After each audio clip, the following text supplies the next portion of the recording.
Okay. Hello. We are keeping up with.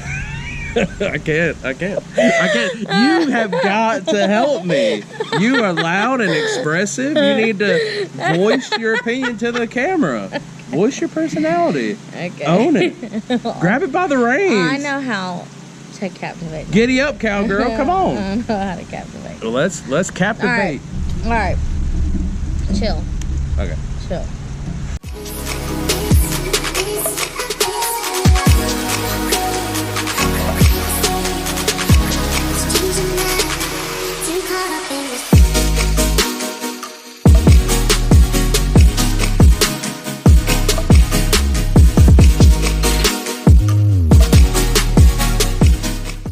Oh, you want? Hold on. Here's how we start it. So, like, you remember, like, on Lilo and Stitch, when Stitch is like, hi. That's how we do it. Okay. Our marriage, we get along very well. We overly communicate. I feel like we do a better job communicating than the next person. And just sometimes, you know, it's been well over a year since we've done a video. So yeah. we're kind of out of sync, out of touch. Yeah. And we're really trying to make this a thing that we can, you know, communicate our marriage experiences and what we do in our marriage. Right. Because we're coming up on 10 years in next week. You just give us like a topic to talk about, we can talk about it. But I guess it's the intro part. It's the perfect way to say, like, hey, this is how we're starting off. You know, it's like that part. Yeah. We're gonna try to do a weekly series of like different habits and different traits that you can, you know, apply to your marriage so that you have to make it better. Right. And then things you shouldn't do. Yep. To prevent it from going downhill. Yep. I guess. So this week, in week 1, we're going to talk about 5 micro habits that are secretly kicking the life out of your marriage. Number 1 is going to be prioritizing your notifications over your spouse. Right. Which I think anybody who's been married for any length of time. Any millennial at that. We're always into technology. Everybody's into, you know, their Instagram, their Facebook, their TikTok, their Snapchat. Right. Everybody's all into that, and they're not, you know, living in the here and now with their spouse. And sometimes that, I know I've been guilty of it, that it you know, scrolling on Facebook or watching reels of, you know, whatever. Doing the doom scroll.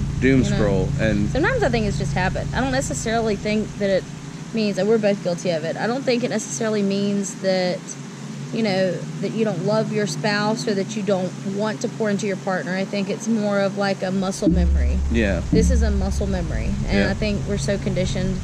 We've conditioned ourselves to just have our phone in our hands. It's our lifeline, you know, but I can remember going back, you know, we were in high school. Back when we had the flip phones where, you know, if you wanted to check an email, you had to get on a computer, you know, or like texting was like a big deal. But even so, like sitting there typing out messages, just now there's so many other things to occupy your time on with your phone. But if you're a parent, you'll definitely understand the, you know, either clocking into a job and having to do a certain task or do like what someone else says, or maybe you've spent the day with your kids and you just feel like you're touched out, you've answered a million questions, you prepared a million snacks, maybe you're rushing the kids from here to there, this practice, that practice, you know, whatever the extracurricular activity, and then at the end of the day, like, you just want your time to just be your own. I think like one of the number one ways, and I feel like this is how we've combated that, which, I mean, we're not done combating it, but we're not done with that. It's still a daily practice. But I think sometimes even just speaking about it and just like shedding light on it, be like, hey, we've been on our phones for the last hour, like ignoring each other. Sometimes I think I'm more hyper aware of it than she is sometimes, and sometimes she's more hyper aware of it than I am. And, you know, there'd be just times where I'm just like, hey babe, can I get some attention from you? Yeah. You know, just something very subtle. It's not, you know, putting a spotlight on the her being on her phone or him being on her phone, but just saying, hey, look, I'm right here. You know, our kids are laid down. Let's just talk. Yeah. Let's just, you know, talk about our day. I think part of it also is like depending on what our mood is of that day. Like if I've had like a long day, it felt really stressful, then I'm just you know, if I'm like in a bad mood, I think I'm more likely to be on my phone. If I'm in a good mood, I'm more, hey, let's do something. Let's, even if it's tag teaming and cleaning the kitchen together, or, you know, hey, let's go ride on the golf cart, or, you know, I don't know, you know. One thing that we've done together that I think that really helps is there's this video game, which video games are not my thing. There's this video game that we were playing. What's it called? It Takes Two. Yeah, that was really fun. And that was a way that we could spend time together. Yep. But it was kind of really something that Michael enjoys doing. He doesn't play video games a lot, but it's something that he kind of more enjoys than I do. But I enjoyed it. I mean, we spent hours playing that game together. Yep. And we laughed, and it was awesome. I would recommend that game to anyone. It is awesome. Tip number 2, we're going to be talking about keeping score, tracking past mistakes. I personally have been guilty of that. You know, she's been guilty of that. It's something that can be very toxic in your relationship. I feel like it's something that we kind of combated pretty early on, though. Like, we knocked that out. We don't do that anymore. No. That was kind of more of like in the very beginning stages of our marriage, which just because it's something that we took care of early on in the marriage doesn't necessarily mean that's every couple. You know, that's not an easy task to outgrow. That, I think that's something that we identified early as an issue, and we're like, look, you know, do we love each other? Okay, if so, then we need to cut that out. The quicker you realize in your marriage that you're literally a partner, that you're literally the same person, that you literally become one person, you realize that sitting there and nitpicking, well, that trash sat there for 2 weeks and you didn't, you know what I mean? Or I've been asking you to do this forever, or, you know, I don't understand if I communicated this to you, why it's just little things. And the more that you want to sit there and nitpick your partner, the more you're really harming yourself. You're harming your own relationship. You're in this relationship too, and placing blame on the other person. I mean, at the end of the day, what does it really solve? Right. From a man's perspective, like if you hear that from a woman, like I feel like that it breaks you down as a man. A man likes to feel like he's confident in him. See that right there? It's nothing. Anyway, you're interrupting. See, y'all lost my train of thought. It's a gray hair. Sorry. No, you were saying like a man wants to feel respected. And yeah. So like a woman keeps bringing up to a man, like, oh, like you didn't take the trash out 2 months ago. Right. Oh, here you go again doing that again. It's like a man can really take that to heart and be like, dang, you know, I can't do nothing right around You know here. what? Speaking of, I'm so glad you said that. So, the very beginning of our marriage, we were pretty intentional. I'll say we. I really kind of mean me. But you were always very open to it. I think it's a rarity that you're going to find a man that's going to go out and read marriage books and listen to, like, marriage podcasts. Men just don't do that, and there's nothing wrong with that. You know what I mean? Some men do, but most men don't. The 5 love languages. In the book, they told a story about a woman that I think wanted her husband to, like, repaint or redo some bedroom or something like that in their house, and like Dr. Chapman's secretary that was telling her about it, and she's like, I told my husband over and over and over for the last 9 months, you know. And Chapman was like, so you told him a bunch of times? Okay, so he definitely knows, right? And she's like, yes, he definitely knows. And she's like, okay, great. Now I want you to compliment him on something. I'm talking the smallest task. He took the trash out, compliment him on it. And then she comes back in like a week later or something. It's like, Dr. Chapman, you never believe it. He did the room and I didn't even have to ask, you know. But it's like whenever a man feels like that they're being valued, like on the small thing, they're constantly going to be chasing that. You know what I mean? Like if you compliment, oh my gosh, you weeded the yard. Thank you so much. It looks so good. Then they're going to want to paint the house, and then they're going to want to put in a new flower bed because they're constantly chasing those compliments. Does that, from a man's perspective, does that track? Yeah. I think that makes sense. And but at the same time, it might not, be a man's love language for, words of affirmation. It could be the acts of service. I think it's a lot of men. I think a reason why a lot of men, because it said like that physical touch and words of affirmation are usually men's primary love language sources, and it's because it makes them feel respected. Right. When they're thanked and they feel appreciated and they're told, oh, you're a great provider, you're a great dad, you're a wonderful husband, you're a very good protector, whatever. I think it makes men feel, a sense of pride, and it makes them feel respected overall. So, tip number 3 is the passive-aggressive chore war. That's where we expect our spouse to read our mind and just know, I wanted you to unload the dishwasher, instead of just saying, hey babe, can you unload the dishwasher? this is something I don't necessarily feel like that we've really struggled with, because I've got to really give props to Mike here. Mike is so good at helping around the house. He's always been so good. There was a very short time in our marriage that I was a stay-at-home mom, and even then he was so good at coming home, and he could tell when I felt like I was drowning, and he was just, you've always been good at that, you Either know? like doing the dishes or doing a load of laundry here and there, or just a simple picking up of the living room from toys being spread everywhere. It doesn't take a lot of time. Took me maybe 20 or 30 minutes in the evening after getting home from work just to devote to my wife's sanity, because I know that was a point to where she felt like that she was drowning and that she needed help getting pulled out of the water. And that was one thing that I did, that I was able to just, help save her. It was also back when our kids were younger and it was easier to feel like drowning. Now our kids are much older and they contribute a lot more to help with the house. But one thing that I think we are really good at is tag teaming. We use the term tag team for everything.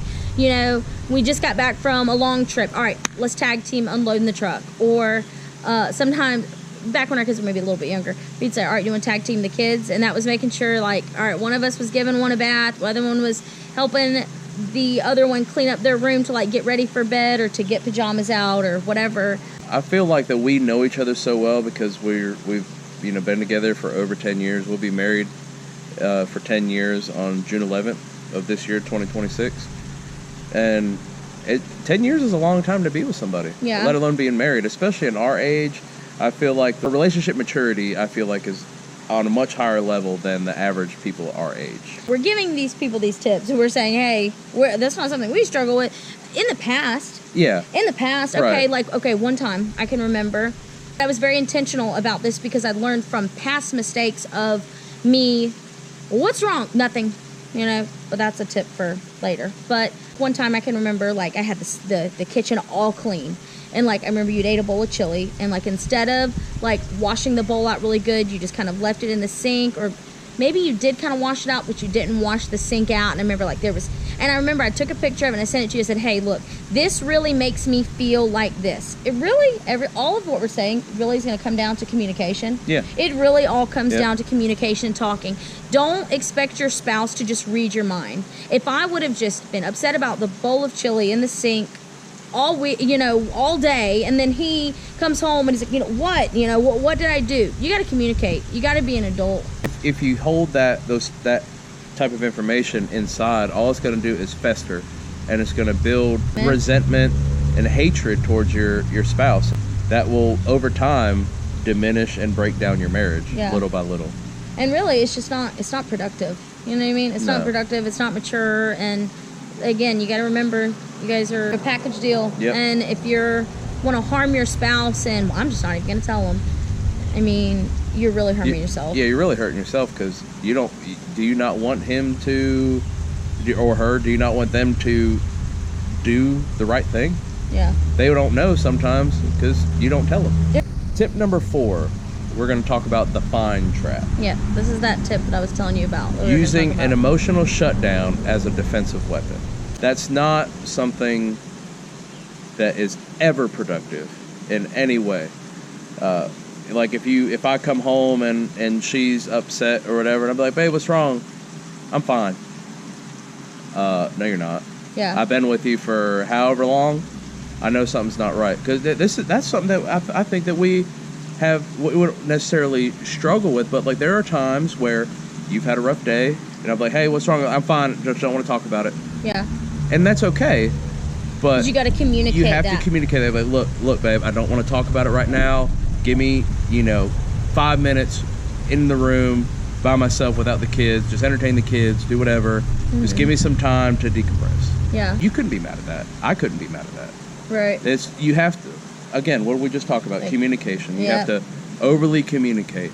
It's a lot of give and take. Yeah. Ain't nothing wrong with, over-explaining why you feel the way that you feel. We're all human. We all have feelings. I think maybe some couples maybe they just view each other as husband and wife and spouses instead of also seeing friends. Mm-hmm. I think we very much view each other as, you're my husband, but you're also my best friend. Right. And I think in turn, I'm your best friend. Yep. And, you got to communicate, and because as soon as you said about, hey, just got home, like, look, take the kids for 5 minutes, give me 5 minutes to myself. I know some people are thinking, well, he just got in from work. Who's to say that he wants, he's tired too, which valid. But that's that give and take, and that's where you communicate, and he scratches my back in that moment, and I scratch his back in another moment. Whenever he's like, I'm like, hey, tag out, bro, tag out, I got him. And then with the word fine, I did this more so in the beginning of our marriage. Not to say I don't ever do it now, but I'm better now about saying, hey, look, I'm upset, I'm frustrated, I don't want to talk about it right now. But in the beginning of our marriage, if you can remember, I remember saying a lot more of the fine. I'm fine, nothing, it's nothing, everything's fine. And I think that really spoke to my emotional immaturity of like a spoiled brat, kind of, or like that princess mentality. Yeah. You should be able to read my mind. No, you shouldn't. You got to communicate. You got to be an adult. I'm pretty good at reading her mind now because we've been together for so long, but there's even still times that even now, like, I don't know what's always going on in her head, but I can read body language and I can tell something's off, and 9 times out of 10. I think back then it was more of like that bratty mentality, but I think even now, sometimes you'll do that where I'm like, what's wrong? Nothing. I'm like, dude, I know you. Okay, I've been with you a long time. I know you.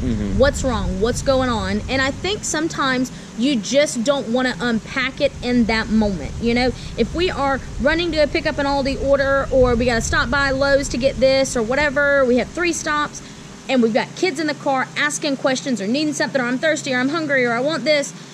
Sometimes it's not always the time, and right. We're getting better. This is something we're still learning, is to say, hey, look, let's put a pin in this for now. Let's pause this for now, and we'll come back to it later, whenever the kids are more satisfied and we can have a moment to actually communicate and it be productive, versus trying to talk in between getting children what they need and stops and, okay, well, now we got to go in the store. Yep. You know what I mean? And that's more, I think, of a more mature way of put a pin in this now, or I don't have the emotional strength to discuss this now. Right. Let's discuss it later. Yep. But it's also letting your spouse know, hey, I love you enough. We're going to come back to this, just not right now. Right. That is something that I feel like that I struggled with very early on in our relationship, because I was a big, oh, you're mad? We got to fix this right now. Yeah. We got to do this like right now. Like if we don't fix it right now, I just feel like we're just done. We're just getting a divorce. We're broken up, whatever. Like I can, even now, like I'm like, look, like we ain't going to bed angry. I don't care what we got to do or whatever, but we ain't going to bed upset. Yeah. What happens the next morning? I get up before you get up. I'm gone. And then I don't come home till the evening time. We're talking about day-to-day stuff, and it never gets handled. And then it goes a whole day with... Not a lot of stuff gets really swept under the rug in our relationship, and I think that's more speaks to you, because you're the one that'll approach it. I'll sweep stuff under the rug where I'm like, I just don't even feel like dealing with it. Like, it's fine. I'm over it now. And you're like, no, like, we got to talk. You know what I mean? Like, I'm okay with just whatever. Like, yeah. It's behind us. It's fine. But you're like, no, let's make sure, You're very intentional about always making sure that things are settled, that whatever needs to be said is said, that we're okay. Like, that's a big, after we'll have a discussion, Mike's like, we're good? Or like, maybe I've just had a long day and I'm just, I don't know, wanting to go brush my teeth and wash my face and have whatever, some me time, and I may seem quiet, and I'm like, no, I'm not quiet, I'm just, whatever. And he's like, we're good? Yeah, we're good. He's like, all right, I'm good. Yeah, we gotta be good. Yeah. That's just how it is. Yeah. We have tip number 5. It's 0 flirting.